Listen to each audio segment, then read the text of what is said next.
चलिए क्लास को 8 बजे करते हैं। 8 बजे देखो क्लास हो सकती है 8 बजे है ना, लेकिन दिक्कत क्या है ना कि 7 टू 8 AM जो है 7 से 8 मेरी वाईटी की क्लास रहती है। कभी-कभी उसमें 10-5 मिनट लेट हो जाता हूँ। तो इसलिए क्लास की टाइमिंग जो है 8:30 ही रखा गया है कि हाँ जी। चलिए तो बच्चों अपने क्लास की शुरुआत करेंगे हम लोग और सभी को शुभकामनाएँ तो रहता ही है एंड शुभकामना एक तरफ और आपकी कड़ी मेहनत एक तरफ है ना। अगर आप मेहनत करते हैं और निरंतर मेहनत करते हैं, सही दिशा में मेहनत करते हैं, आपको सफल होने से कोई नहीं रोक सकता। बिल्कुल, कल छुट्टी रहेगा क्या? कल अच्छा कल वोटिंग कह रहे हो ना? वोटिंग है तो आई थिंक कि ऑनलाइन जो है नहीं भी छुट्टी करेंगे तो चलेगा, ऑनलाइन तो पढ़ ही सकते हैं हम लोग है ना? और वोट आप लोग कल ज़रूर कीजिएगा सभी लोग। हर एक बच्चे को मतदान करने के लिए जाना है। सब लोग मतदान करना और सेल्फी अपलोड करना, हमारे यहाँ एक प्रचलन है लोगों का, है ना? हाँ, बहुत जगह आज मेला भी लगता है कार्तिक पूर्णिमा के अवसर पे, बिल्कुल। लोकतंत्र की सबसे जो शक्तिशाली जो पर्व है उसी को कहते हैं चुनाव।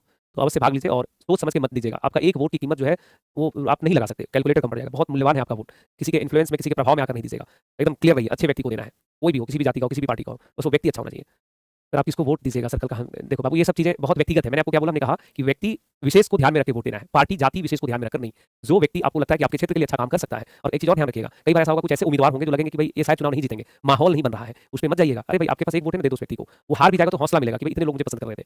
तो अच्छे उम्मीदवारों को जो है, जो भी पार्टी हो आपका और बच्चे पार्टी कमेंट सेक्शन में मत लिखिएगा, ब्लॉक हो जाइएगा, है ना? क्योंकि पार्टी पॉलिटिक्स ये सब अलग लेवल है, हम लोग उसकी बात नहीं कर रहे हैं। हम लोग कह रहे हैं केवल अच्छे लोगों को जिताइए। किसी भी पार्टी में अच्छे उम्मीदवार हैं उनको मतदान कीजिए और उससे भी ज़्यादा आवश्यक है कि मतदान अवश्य कीजिए आप लोग, ठीक है?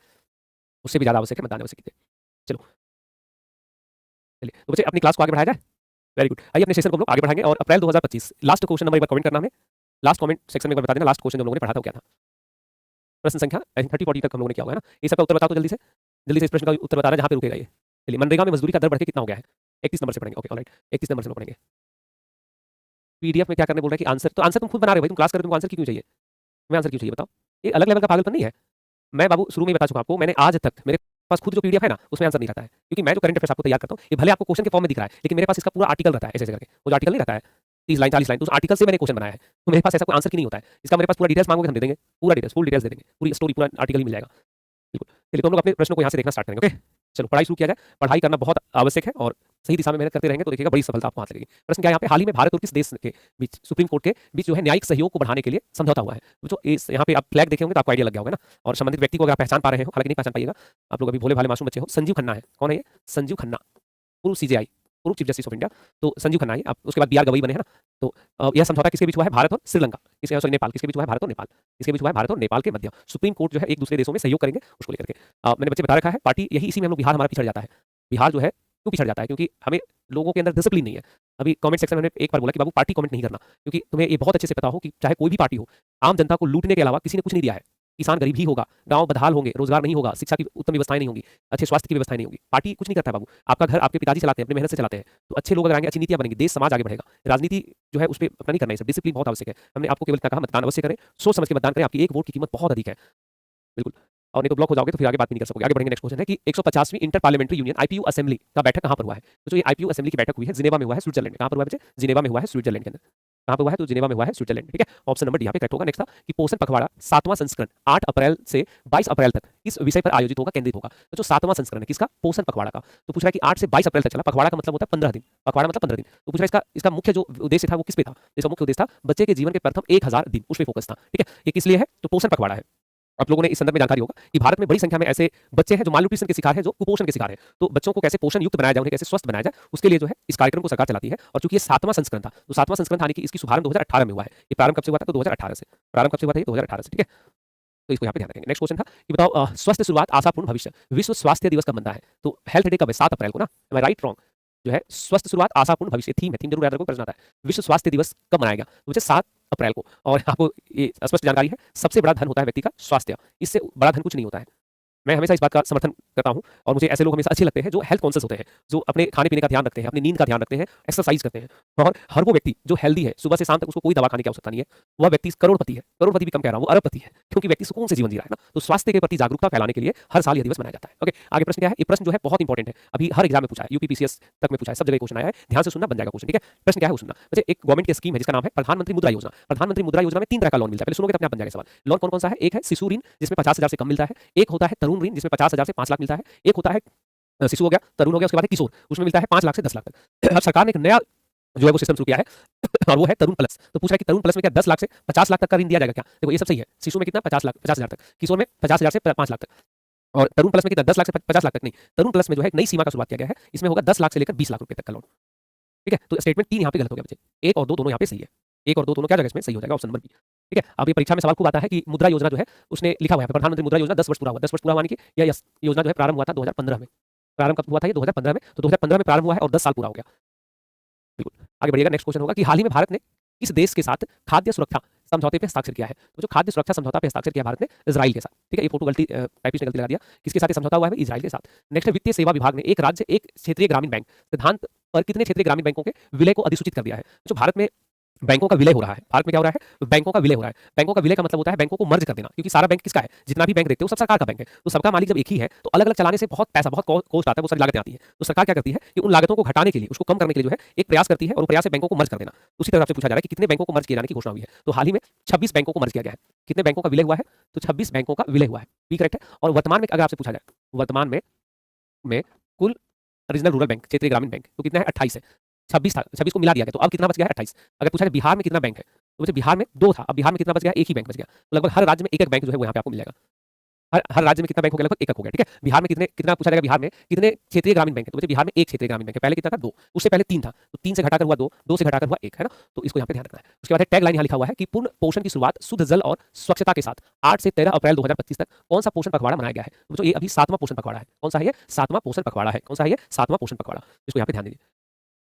बिल्कुल आगे बढ़ेंगे। नेक्स्ट क्वेश्चन था भारतीय प्रबंधन संस्थान अहमदाबाद अपना पहला विदेशी परिसर कहाँ खोलेगा? तो जो पहला विदेशी परिसर खोलेगा दुबई में। दुबई में 2 संस्था खोलेगा, एक है आईआईएम अहमदाबाद का, ये सब सवाल बड़ा फेवरेट होता है एग्जाम का, और एक है Indian institute of foreign trade, IIFT कहते हैं इसको, भारतीय विदेशी व्यापार संस्थान, तो Indian institute of foreign trade. ये 2 संस्थाएं जो है इंडिया के बाहर अपना कैंपस बना रहा है, ओवरसीज कैंपस, कहाँ पे? दुबई में। तो जो अबू धाबी में एक और संस्था जिसने अपना सेंटर ओपन कर दिया पहले ही, वो है आईआईटी दिल्ली।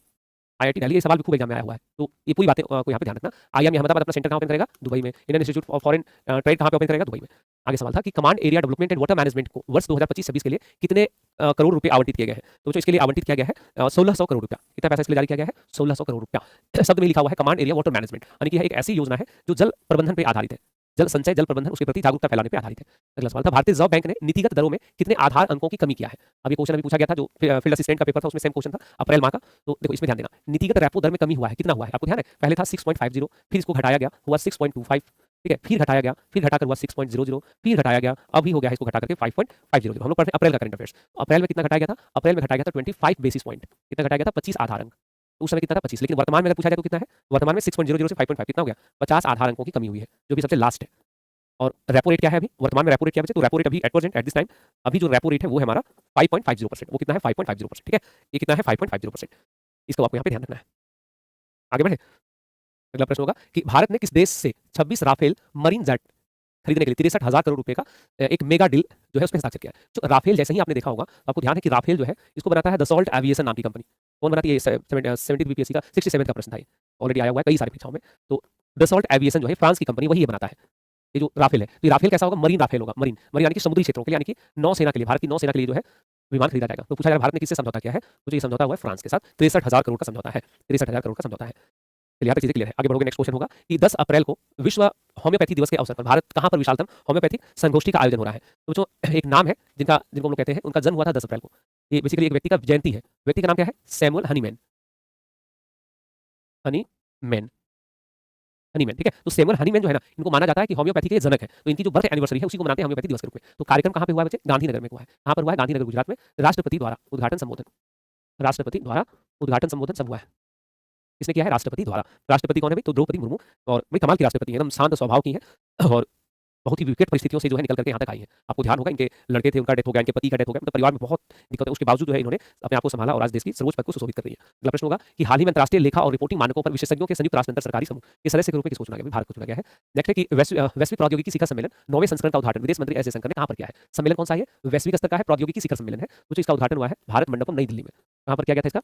भारत मंडपम नई दिल्ली में। और पूरा मैटर प्रश्न में लिखा है उद्घाटन एस जयशंकर ने किया है। अगला प्रश्न है कि भारत में महिला एवं पुरुष 2024 चयनित संकेतक एवं डेटा के संदर्भ में निम्न कथनों पर विचार करो। पहला कथन है कि प्राथमिक स्तरों के लिए लैंगिक समानता सूचकांक जो है वो इतना से घटकर 1.05 से घटकर 1.03 हो गया है, यानी कि भारत में लैंगिक समानता घटा है, सही बात है। 15 वर्ष आयु से अधिक के लिए सामान्य स्थिति में श्रम बल भागीदारी 49.8% से बढ़कर 60% हो गया है, यानी कि बेरोजगारी घटा, ये भी सही है। सभी बैंक खातों में महिलाओं की हिस्सेदारी 39.2% है और कुल जमा में महिलाओं की हिस्सेदारी 39.7% है, यानी कि भारत में अगर 100 अकाउंट है तो उसमें 39 अकाउंट महिलाओं का है, 100 रुपया डिपॉजिट है तो 39 रुपये महिलाओं ने डिपॉजिट कर रखा है। सभी बातें यहाँ पे सत्य है, ऑप्शन नंबर डी।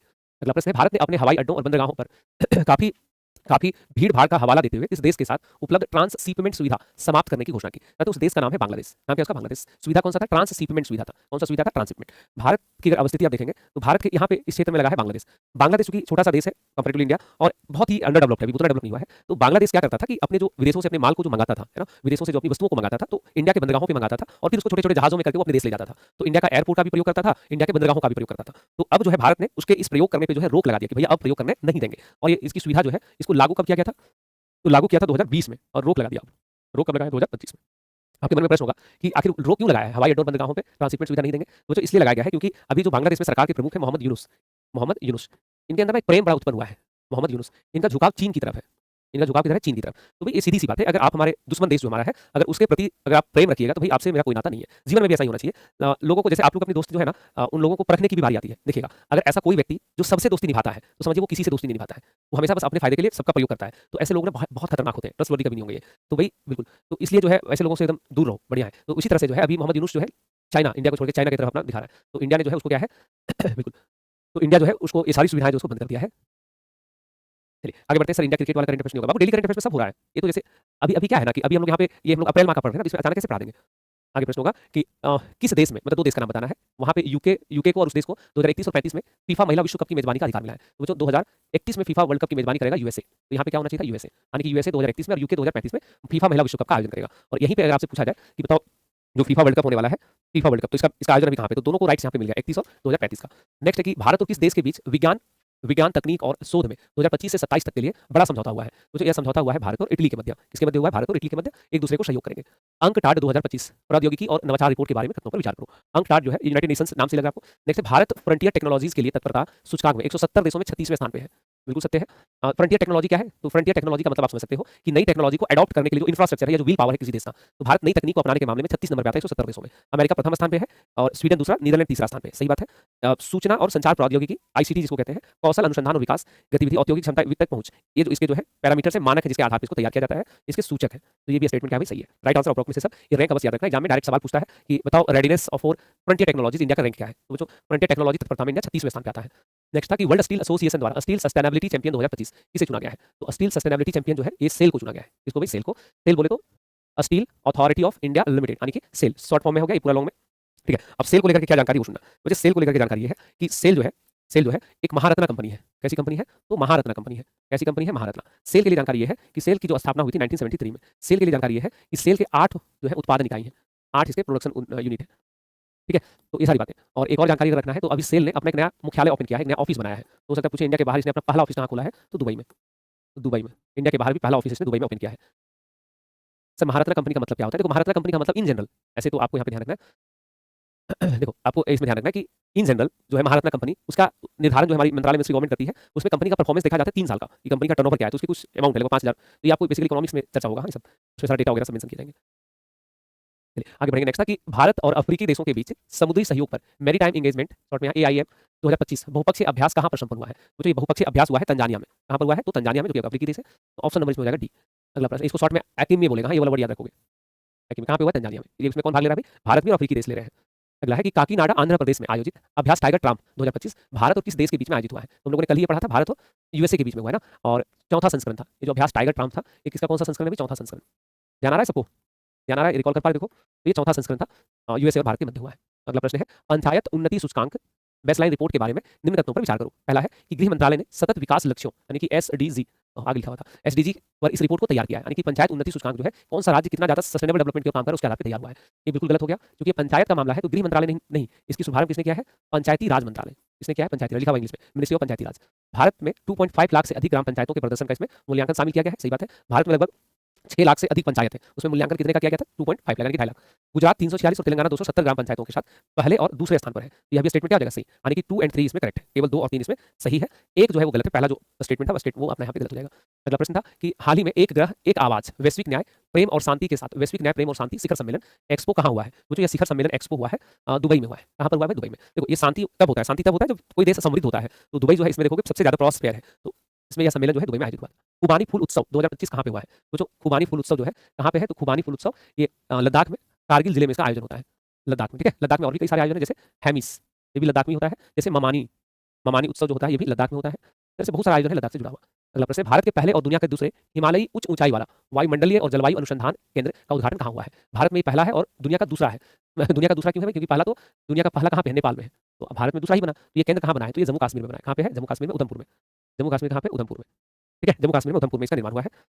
चलिए आगे बढ़ते हैं। नेक्स्ट क्वेश्चन था कि वृक्ष मित्र दारीपल्ली रमैया किस वर्ष इनको पद्मश्री से सम्मानित किया गया है? तो जो दारीपल्ली रमैया जो है, क्या नाम है इनका? दारीपल्ली रमैया। ये मूलतः तेलंगाना के हैं और इनको 2017 में जो है इनको दिया गया है वृक्ष मित्र का अवार्ड। शब्द है वृक्ष मित्र, यानी कि पेड़ का दोस्त। इनको 2017 में दिया गया था पद्मश्री। क्या दिया गया था? पद्मश्री। और ये जो दारीपल्ली रमैया है तेलंगाना के हैं। मतलब समझो एक व्यक्ति, केवल एक व्यक्ति, इन्होंने अपने पूरे जीवन काल में इन्होंने लगभग 2 करोड़ से ज्यादा जो है वृक्षारोपण किया है। 2 करोड़ प्लस वृक्षारोपण इन्होंने किया है। एक व्यक्ति ने अपने प्रयासों से 2 करोड़ से ज्यादा जो है वो वृक्षारोपण किया है और उनके इस बड़े योगदान के लिए जो है इनको पद्मश्री से सम्मानित किया गया। जब इनका डेथ हुआ था तो पीएम ने ट्वीट करके जो है इनको जो है इनकी डेथ की बात यहाँ पे इसको ब्लॉक करना होगा, है ना? ये बच्चा देखो क्या लिख रहा है। ये ब्लॉक हो जाओगे बाबू तुम, अभी 1 सेकंड रुक जाओ, तुम पहले करवाते हैं फिर पढ़ोगे तुम।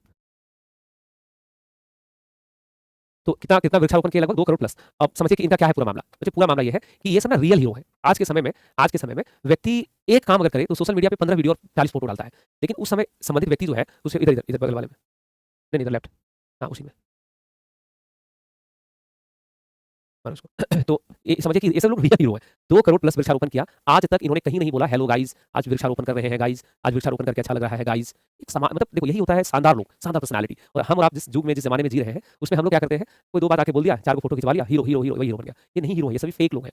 सोशल मीडिया पे जितने लोग को आप देखते हो उसमें 99% फेक लोग हैं। 99%, 1-2% नहीं कह रहा हूं मैं। और बच्चे जब मैं ये आपको कह रहा हूं ना तो आपको मेरे बारे में पता ही होगा। मैं ऐसे तमाम लोगों को जानता हूं जिसको आप लोग यूट्यूब पे देखते होगे, मिलियन बिलियन में जिनके फॉलोअर्स सब्सक्राइबर्स हैं। मैं ऐसे लोगों से काफ़ी मिला हूँ, हाँ, चाहे वो दिल्ली के हों क्रिएटर्स, बैंगलोर के हों, मुंबई के हों, उनके साथ बैठिएगा तो आपको लगेगा नहीं कि व्यक्ति कैमरा पे यही व्यक्ति था। मतलब व्यक्ति कुछ भी कर रहा है, हाँ, और रील्स का ज़माना है, एल्गोरिदम का ज़माना है, जो मन करे वो आप उसको दिखा सकते हो। तो यहाँ तक बढ़ते हैं। एक बच्चा बोला सर ब्लॉक काहे करवा रहे हैं सबको? तुमको भी करवा दें क्या? अब यहाँ राजनीति करोगे तो ब्लॉक नहीं होगे? गंदे बच्चे पढ़ाई लिखाई छोड़ करके। लग रहा है कि ये लोग पार्टी का कैडर है आकर के क्लास के अंदर। भाई आप हाँ इंस्टाग्राम इसको ब्लॉक मारो जल्दी से। बहुत बढ़िया शालिनी, बहुत बढ़िया एकदम गर्दा उड़ा दी है तुम। मारो ब्लॉक इसको देखे। जा करके जब 40 डिग्री सेल्सियस में खाना बनाओगे ना किसी के घर में तब डिलीट करो उसका मैसेज, डिलीट करो भाई। क्या कर रहे हो? ब्लॉक किए? ब्लॉक ब्लॉक पहले। हाँ, ये कितने मतलब सोचो इंस्टाग्राम का आईडी तक शेयर कर दिया लो, मतलब पढ़ेंगे ही नहीं सर। चलिए तो आगे बढ़ते हुए नेक्स्ट हम लोग यहाँ पे आते हैं। नेक्स्ट हम लोगों के सामने प्रश्न क्या है कि हाल ही में किस अनुच्छेद के तहत राज्यपाल को उनके समक्ष प्रस्तुत विधेयक को स्वीकृति देने और स्वीकृति रोकने या राष्ट्रपति के विचार के लिए आरक्षित रखने का अधिकार है? तो अनुच्छेद नंबर 200। आपको ध्यान होगा पिछले दिनों केंद्र सरकार और तमिलनाडु के बीच में ठनी हुई थी। ध्यान है सबको? तमिलनाडु और केंद्र सरकार के बीच में। ठीक है, मुझे तमिलनाडु के जो राज्यपाल हैं आर एन रवि, राज्यपाल कौन थे? Are N Ravi. तमिलनाडु के द्वारा कई सारे बिल थे जिसको पारित किया गया था, लगभग 10 विधेयक था जिसको उन्होंने बिल को रोक करके रखा हुआ था। तो आर एन रवि जो थे उनको उस चीज को लेकर के तमिलनाडु की सरकार जो सुप्रीम कोर्ट चली गई, तो सुप्रीम कोर्ट ने यहाँ पे एक जजमेंट दिया था कि विदिन 90 डेज, 90 दिनों में जो है वो कोई भी विधेयक विधानसभा ने अगर पारित करके राज्यपाल को भेज दिया है तो उसको अप्रूव करना जो है राज्यपाल की जिम्मेदारी होगी। कितने दिनों के अंदर? 90 दिनों के अंदर। तो उस समय काफी खबरों में था। बिल्कुल यहाँ तक चीजें क्लियर है। बोल रहा सर आईडी नहीं है, ग्रुप डी का क्वेश्चन पेपर है। हाँ? ऐसे तो इंस्टाग्राम लिखा था तो आईडी ना होगा जी। लोग नया नया बच्चा है सब। सर ब्लैक बोर्ड में पढ़ाइए। ब्लैक बोर्ड में पढ़ाने किसको बोलती? तो ये तो अच्छा डिजिटल बोर्ड हो गया। आगे बढ़ते नेक्स्ट है कि sky tracks world airport award 2025 13वीं बार दुनिया का सर्वश्रेष्ठ एयरपोर्ट कौन बन गया है? दुनिया का सर्वश्रेष्ठ एयरपोर्ट, सर्वश्रेष्ठ का मतलब कि बेस्ट सर्विसेज जो देता होगा। मुझे दुनिया का सर्वश्रेष्ठ एयरपोर्ट है सिंगापुर का चांगी इंटरनेशनल एयरपोर्ट, दूसरा नंबर में हमाद इंटरनेशनल एयरपोर्ट, तीसरा में टोक्यो इंटरनेशनल एयरपोर्ट और कैंपेगोडा एयरपोर्ट जो बैंगलोर में है। बड़ा शानदार है एक्चुअली। तो ये एयरपोर्ट है 48 रैंक पे, यानी कि दुनिया का सबसे बेस्ट एयरपोर्ट अगर पूछा जाए तो कौन सा है? वो सिंगापुर चांगी इंटरनेशनल एयरपोर्ट। ये चांगी इंटरनेशनल एयरपोर्ट वही है जिसको आपने यूट्यूब या सोशल मीडिया पे देखते होगे, ऐसा एयरपोर्ट जहाँ पे पानी जो है एक पिलर के रूप में दिखेगा, राउंड सर्कल में जो है वहां से गिरता हुआ दिखाई देता है। अगला प्रश्न है कि कौन सा देश अंतर्राष्ट्रीय सौर गठबंधन के साथ देश भागीदारी ढांचे पर हस्ताक्षर करने वाला पहला अफ्रीकी देश बन गया है? वैसे मैं अफ्रीकी देश कह रहा हूं तो अफ्रीकी देश मतलब अफ्रीका महाद्वीप से लगे हुए क्षेत्र में स्थित है। ये एक्जैक्टली वो अफ्रीका महादेश में ही नहीं है। ठीक है, तो उस देश का नाम क्या है? मॉरिशस। मॉरिशस जो है वो किसमें शामिल हो गया है? अंतर्राष्ट्रीय सौर गठबंधन में। शॉर्ट में इसको कहते हैं इंटरनेशनल सोलर अलायंस, जो कि 2016 में स्थापित हुआ है। तो इसमें जो है पार्टनर कंट्री के रूप में हाल में कौन जुड़ा है? मॉरिशस जुड़ गया है। आगे प्रश्न होगा, अमेरिकी गायिका कैटी पेरी सहित कितनी महिलाओं ने ब्लू ऑरिजिन के रॉकेट से पृथ्वी के वायुमंडल की ऊपरी सीमा में उड़ान भरी है? तो जो कैटी पेरी जो है ये अमेरिका की टॉप क्लास की जो पॉप सिंगर है और उन्होंने 6 महिलाओं ने, मतलब टोटल 6 महिलाएं, इवन आप यहाँ पे इनको काउंट भी कर सकते हो, 4 और 2 आगे है, 6 महिलाओं ने जो उड़ान भरा था। और अगला है कि भारत का पहला राज्य बन गया है जिसने राज्य में अनुसूचित जातियों में आरक्षण में वर्गीकरण को लागू कर दिया है। बच्चे ये बड़ा ही कॉन्ट्राडिक्ट करने वाला प्रश्न है, मैं आपको कंफ्यूजन दूर करता हूँ। ये जो प्रश्न है इसमें बड़ा कॉन्ट्राडिक्ट है, सारी मैगजीन ने गलत गलत लिख रखा है ऑलरेडी। अनुसूचित जातियों में आरक्षण, बच्चे आप सबको ज्ञात है कि हाल ही में सुप्रीम कोर्ट ने एक बड़ा ही ऐतिहासिक जजमेंट दिया था और वो जजमेंट था सुप्रीम कोर्ट में SC ST जो है उनका सब क्लासिफिकेशन का उपवर्गीकरण का ठीक है, उपवर्गीकरण का। अच्छा ये जजमेंट क्या है वो सुनना। जजमेंट ये है कि एक केस है, केस अगर ध्यान दे तो ज्यादा अच्छा रहेगा, दविंदर सिंह वर्सेस बनाम वर्सेस पंजाब मतलब पंजाब सरकार 2020। इसमें ये मामला था कि क्या SC ST के अंदर आरक्षण दिया जा सकता है? फॉर एग्जाम्पल मान लो कि SC वर्ग को 10% आरक्षण मिला, तो क्या SC में लगभग SC के अंदर जो है लगभग कई सौ जातियां, 1000 के आसपास जातियां आती हैं, तो 10% में 1000 जातियां आ गई, तो क्या हम उसमें ऐसा भी कर सकते हैं कि 80 के अंदर जो सबसे ज़्यादा पिछड़े हैं, उनको 10% में भी 6% दे दो और थोड़े कम पिछड़े उनको 4% दे दो। तो ये पहले इंडिया में वैलिड नहीं था। तो सुप्रीम कोर्ट ने इसको वैलिडेट किया था 2024 अगस्त में इसका जजमेंट आया था और इसको लागू करने का घोषणा करने वाला, इसको इंप्लीमेंट करने वाला भारत का पहला राज्य बन गया है, पहला राज्य बन गया है तेलंगाना। पहला राज्य कौन बना है? तेलंगाना, ठीक है। लेकिन हरियाणा कहीं-कहीं लिखा हुआ मिलेगा, तो हरियाणा केवल घोषणा किया था, लागू नहीं किया था। पहला राज्य अगर घोषणा हालांकि पूछेगा नहीं, घोषणा थोड़ी पूछेगा, ऑलरेडी लागू कर चुका है तो घोषणा में पहला कौन था? हरियाणा, लेकिन लागू करने में पहला कौन है? तो तेलंगाना। बहुत सारे मैगज़ीन ऐसा है ना, जिस मैगज़ीन में देखिएगा लिख दिया है हरियाणा ने पहली बार लागू किया, नहीं, लागू कुछ नहीं किया वैसे, तो लागू करने का काम जो है पहली बार इसमें तेलंगाना ने किया है। बिल्कुल। आगे प्रश्न है कि बिहार में आयोजित होने वाले 4 से 15 मई तक खेलो इंडिया यूथ गेम के 7वें संस्करण का शुभंकर क्या है? वो जो 7वें संस्करण का शुभंकर था गज सिंह, और खेलो इंडिया यूथ गेम ये हो चुका है, संपन्न हो चुका है ना, बिहार में हुआ है। 7वां संस्करण था, कहाँ हुआ था? बिहार में। कहाँ हुआ था? बिहार में। बिहार ने कितने पदक जीते थे? 36 पदक। कितने पदक? 36 पदक। 7, 11, 18। नेक्स्ट क्वेश्चन है कि भारत के अगले मुख्य न्यायाधीश कौन होंगे? तो बच्चे अब इसमें अगले मुख्य न्यायाधीश कौन होंगे? उस समय जो है यहाँ पे 52वें मुख्य न्यायाधीश के तौर पे चुने गए थे बी.आर. गवई। तो अप्रैल में आपसे पूछा जा रहा है, तो अभी कौन बन गया है? तो न्यायाधीश जयंत बन गया, अभी तो 53वें बन गए ना नवंबर में। न्यायाधीश जयंत जो है ये 53वें सीजेआई बन गए हैं। ये भी सब पढ़ोगे, इधर नया करंट अफेयर्स, अभी डेली करंट अफेयर्स की क्लास आप लोग करते हो? डेली करंट अफेयर्स सुबह 7 बजे जो होता है, वाईटी पे मैं कराता हूँ। आप वहाँ सर्च करना केजीएस बिहार एग्जाम्स, तो उसमें आपको मिल जाएगा। उसमें मैंने ऑलरेडी डिस्कस किया सारी चीजें। भारत और किस देश के संयुक्त सैन्य अभ्यास डसलिक से सैन्य अभ्यास डसलिक से संस्करण पुणे के औंध में हुआ है? पूछा ये अभ्यास किसके बीच होता है? तो जो भारत और उज्बेकिस्तान के मध्य होता है। किसके बीच होता है? भारत और उज्बेकिस्तान के मध्य। तो उसमें जो है भारत ने यहाँ पे अगला प्रश्न है, नेक्स्ट क्वेश्चन होगा कि वर्ष 2024 में दुनिया का सबसे व्यस्त हवाई अड्डों में प्रथम स्थान पे कौन सा हवाई अड्डा था? वो जो पहला नंबर पे है यूएसए का ये हवाई अड्डा है, ये पहला स्थान पे है। दूसरा में दुबई, तीसरा में डलास, ये भी यूएसए का ही है। और इंदिरा गांधी इंटरनेशनल एयरपोर्ट जो है वो बिजीएस्ट एयरपोर्ट के मामले में 9th रैंक पे था। उसमें किस नंबर पे था? तो 9वें स्थान पे। यानी कि भारत में अगर पूछा जाए सबसे व्यस्त एयरपोर्ट कौन है, तो इंदिरा गांधी इंटरनेशनल एयरपोर्ट नई दिल्ली। कौन सा है? इंदिरा गांधी इंटरनेशनल एयरपोर्ट नई दिल्ली 9वें स्थान पे है और पहला नंबर पे ये है।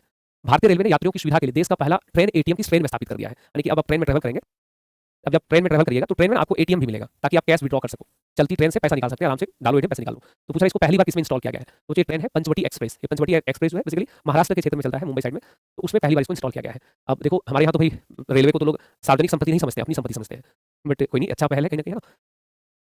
चलिए, उसका अगला है कि पिछले दिनों खबरों में रहने वाला माउंट लेवोटोबी ज्वालामुखी कहाँ पे स्थित है? बच्चे इसमें ना उद्गार हुआ था, ये जो माउंट लेवोटोबी है इसमें वोल्केनो एक्टिव हो गया था। तो पूछा जा रहा है ये है कहाँ पे स्थित? तो कहाँ पे हो जाएगा बच्चे? इंडोनेशिया। कहाँ पर है? इंडोनेशिया। किस राज्य सरकार ने केंद्र राज्य संबंधों की समीक्षा के लिए उच्चतम न्यायालय के पूर्व न्यायाधीश कुरियन जोसेफ की अध्यक्षता में 3 सदस्यीय समिति का गठन? अभी थोड़ी देर पहले हमने बोला था ना कि केंद्र राज्य के बीच विवाद चल रहा है। कहाँ पे विवाद चल रहा है भाई? तमिलनाडु में। कहाँ विवाद चल रहा था? तमिलनाडु में। तो तमिलनाडु की सरकार ने उन विवादों की जांच के लिए एक समिति बना दी है और उस समिति का नाम आपके स्क्रीन पे है, ठीक है। तो ये सारी बातें आपको ध्यान रहेगा। अगला प्रश्न है, फ्री लैंग्वेज पॉलिसी को लागू करने वाला और वापस लेने वाला भारत का पहला राज्य कौन है? मुझे पहला राज्य महाराष्ट्र। उसका नेक्स्ट क्वेश्चन होगा कि चलो अभी 40 सवाल हम लोगों ने कर लिया है ना, 40 क्वेश्चन से इनफ, 40 प्रश्न को जो है हम लोगों ने अभी किया है, इतना ही रहने देते हैं आज। बिल्कुल, तो इसके बाद जो है हम लोग नेक्स्ट क्लास में देखेंगे और क्योंकि पढ़ने के साथ साथ थोड़ा रिवाइज भी करना आवश्यक है आप लोगों को। ओके, पीडीएफ आपको मिल चुका है, आई थिंक पीडीएफ जो है वो, तो इसमें जो है इसमें जो है अभी आप लोगों को पीडीएफ वगैरह मिल गया, तो प्रयास करिएगा जितना पढ़ते हैं उसको ना थोड़ा थोड़ा रिवाइज करते जाना। हाँ, अगर रिवाइज नहीं करिएगा, अगर रिवाइज नहीं करेंगे ना तो फिर आपको क्या होगा, समस्या होने लगेगा, पढ़ोगे फिर थोड़ी थोड़ी चीजें नहीं लगेंगी। बिल्कुल। चलो बच्चे, तो अभी इस क्लास में बहुत बहुत धन्यवाद, मिलते हैं अगली क्लास में। ख्याल रखो अपना और मुस्कुराते रहो, हैप्पी, एकदम खुश रहना है, क्योंकि कोई भी काम अगर आप खुश रह के करते हो तो उसमें आपको सफलता मिलती है। धन्यवाद बच्चे, मिलते हैं नेक्स्ट क्लास में, ख्याल रखें, बाय बाय, टेक केयर।